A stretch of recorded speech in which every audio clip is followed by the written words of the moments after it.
your watch when you are dead?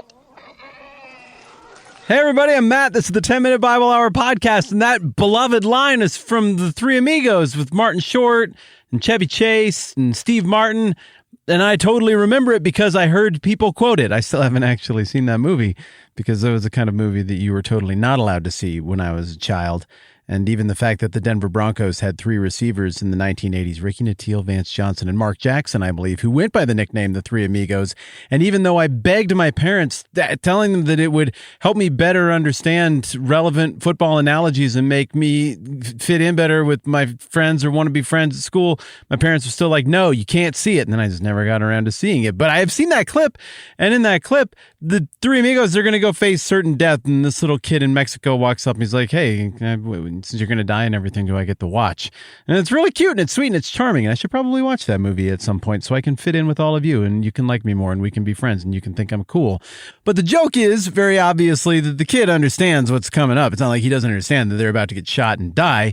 It's that he's just really interested in that watch and can't help himself but to ask for it. Likewise, in Matthew chapter 20, we have been having Jesus talk more and more about the fact that he is going to die soon. And the first time it comes up, which is back in Matthew 16, he doesn't even actually say anything on screen. Matthew, the narrator, just tells us that he started telling the disciples that he was going to be killed and that he was going to come back to life on the third day. But then in chapter 17, two different times, he gives increasing amounts of detail, being like, hey, I know you guys are worried about a lot of different things or whatever, but I'm going to die. And then on the third day, I'm going to be raised back to life. And then big time in chapter 20, verses 18 and 19, he spells out, like, no, I'm really going to die. And it's going to be super violent. And pretty much everybody's going to be in on it. It's going to be the Jews, the Romans. I'm going to be rejected by everybody. I'm going to get flogged. Flogging is in my future, my near future. That's going to happen. People are going to mock me and make fun of me. And then I'm going to get crucified, just hung up on a tree to bleed out and die and be asphyxiated in front of everybody, mostly naked. It's going to be a shameful, horrible, awful death, and that's about to happen. And then as if that wasn't incredible enough, he goes on to be like, yeah, not only that, but then on the third day, I'm going to come back to life. And then according to verse 20, the immediate response in the text after this shocking revelation that is not only dramatic and terrible and horrifying, but also promises to break the laws of time and space, the immediate response to that is as follows. Then the mother of Zebedee's sons came to Jesus with her sons, and kneeling down, asked a favor of him. What is it you want? He asked. She said, grant that one of these two sons of mine may sit at your right and the other may sit at your left in the kingdom. You don't know what you're asking, Jesus said to them. Can you drink the cup I'm going to drink? Oh, we can, they answered. Jesus said to them, you'll indeed drink from my cup, but to sit at my right or left is not for me to grant. These places belong to those for whom they've been prepared by my Father. I'm about to do that thing again where I'm like, on the one hand, it's like this, but on the other hand, it's like this. So let's just do that. On the one hand, come on, it's a mom and she loves her kids and she super wants things to work out great for them. And she can tell just because of her social acuity that people are starting to jockey a little bit for position here. They're starting to believe that Jesus is going to die, that he's going to die soon. And she really doesn't want her kids to get dealt out of the deal. I mean, they are the fanciest kids in the entire disciple club. They've been very committed. They gave up a lot. I mean, for crying out loud, she joined in too. So like it's a whole family thing and Jesus likes them. And so she's going to play the card right here and come to him and be like, hey, I know you got a soft spot for moms because I remember the time when you were at that wedding in Cana and your mom came up and she was like, oh, they're out of wine, do something. And you were like, okie dokie, watch this. And remember you did that for her. So I understand that you get it. Well, I'm a mom. And I love my kids, and what wouldn't a mother do for their kids? And I couldn't help but overhear you saying some stuff about how you're going to get flogged and then get hung up on a giant chunk of wood and die. And I just figured now was probably the time to jump in and politely ask if maybe, just since it came up, just a small, one little trivial, tiny little things. Could my two sons rule in all of eternity over the entire galaxy with you forever, seated at your right and left hand, dominating everything and thwarting all rivals and crushing all resistance in perfect purity and holiness, exalted to a godlike status for all of time forever? Could we do that maybe, please?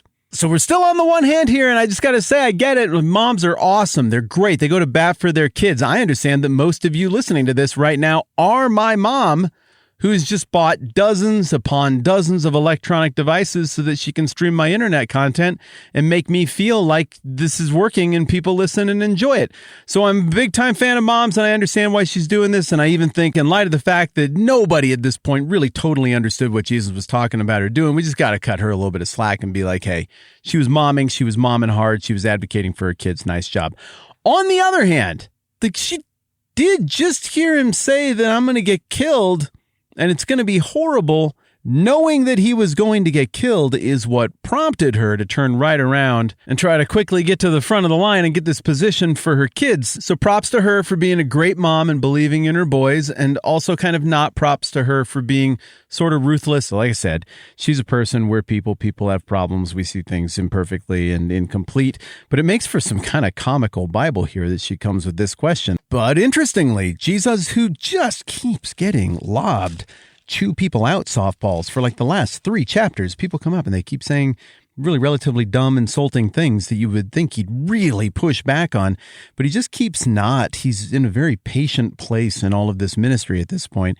He just calmly says, you don't know what you're asking. Can you drink the cup I'm going to drink? And I'm just tickled by the fact that James and John, the sons of thunder, that was the name that they had been given, these brash, confident 2 young men are like, oh yeah, well, I mean, what cup are you drinking? Yeah, I mean, it doesn't matter what cup. Trust me, we can drink from that cup too. This is absolutely fine. Yeah, we can drink it. We're in. We're good. And what has Jesus just been explaining to them? I mean, what is all of this about?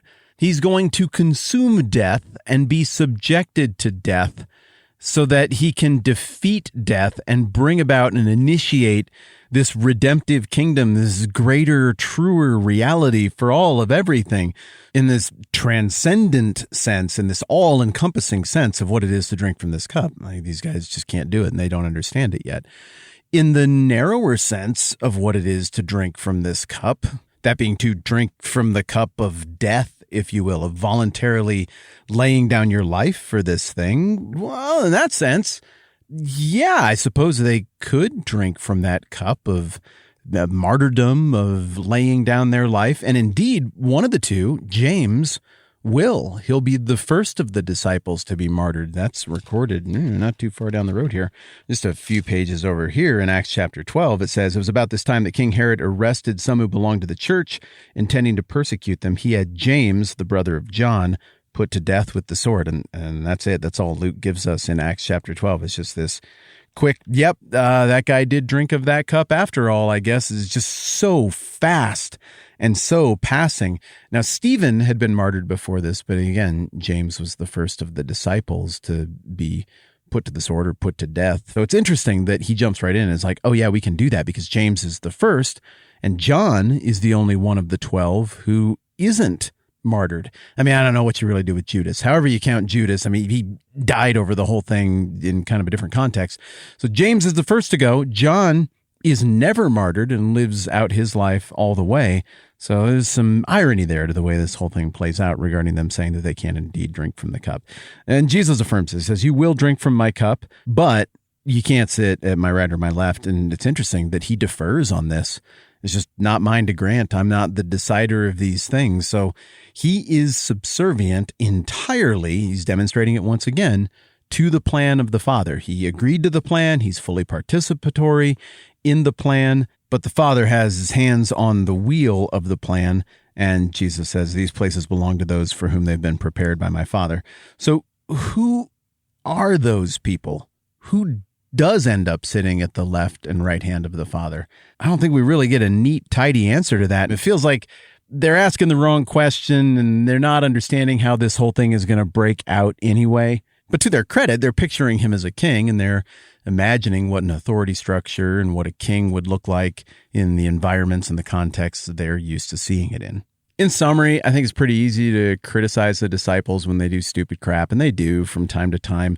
But I don't know. I'm trying to make a habit of gleaning what needs to be gleaned from whatever they goofed up and learning from it and then cutting them some slack and getting on with it, because I don't think I even would have followed Jesus if I was there. I mean, it's fun to imagine that I would have been one of the ones who was like, oh yeah, I see it, I get it, I'm going to be an early adopter. But probably I wouldn't have been. Statistically, it's not likely that I would have been.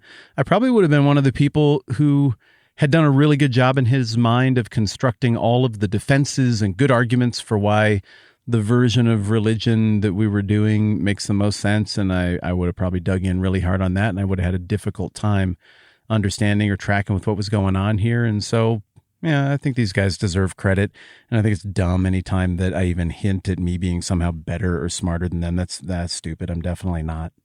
So these two dudes and their mom, they don't get their request answered the way they wanted, and it looks like probably nobody sits at the right and left hand of the triune God. I just don't think that's how it works. But there's some faith mixed in there with some weird selfishness, and I'm super empathetic to that because that sounds a lot like me. All right, thanks for thinking about this one with me. I'm Matt. This is the 10-Minute Bible Hour podcast. Let's do this again soon.